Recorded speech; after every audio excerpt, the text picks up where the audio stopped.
بسم الله الرحمن الرحيم. الحاقة ما الحاقة وما أدراك ما الحاقة كذبت ثمود وعاد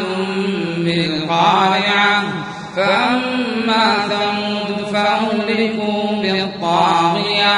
وأما عاد فأهلكوا بريح صرصر عاتية سخرها عليهم 7 ليال و8 أيام حسوما فترى القوم فيها صرعى كأنهم أعجاز نخل خاوية فهل ترى لهم من باقية وجاء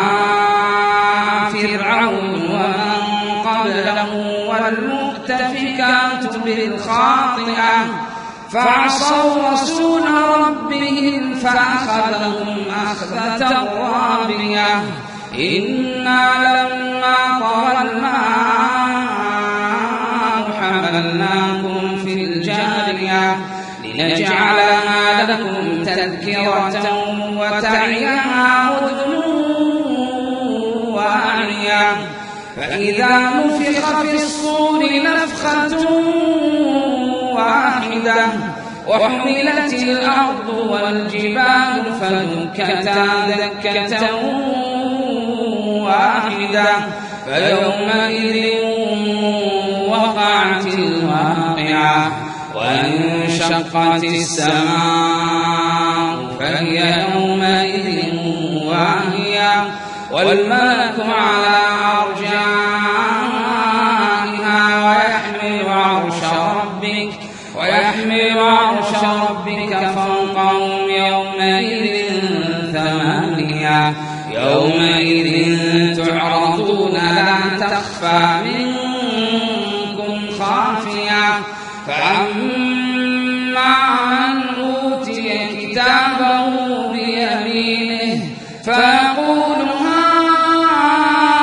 هاؤم اقرءوا كتابيه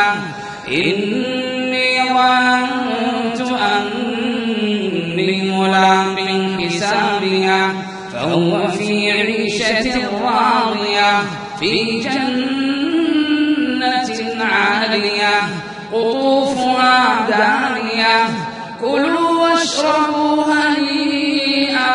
بما أسلفتم في الأيام الخالية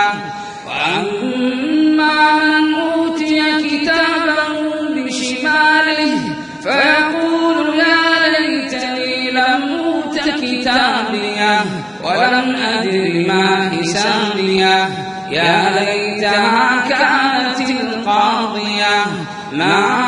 أغنى عني ماليه هلك عني سلطانيه خذوه فغلوه ثم الجحيم صلوه ثم في سلسلة ذرعها 70 ذراعا فاسلكوه إنه كان لا يؤمن بالله العظيم ولا يحض على طعام المسكين فليس له اليوم هاهنا حميم ولا طعام إلا من غسلين لا يأكله إلا الخاطئون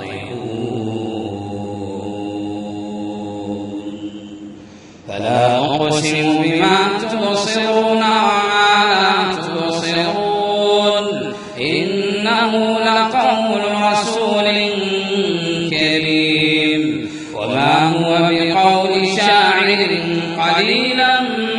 ما تؤمنون ولا بقول كاهن قليلا ما تذكرون تنزيل من رب العالمين ولو تقول علينا بعض الأقاويل لأخذنا منه باليمين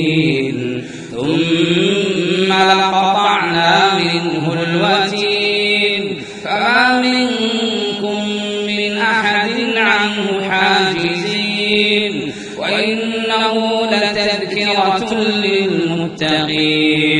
وإنا لنعلم أن منكم مكذبين وإنه لحسرة على الكافرين وإنه لحق اليقين فسبح باسم ربك العظيم.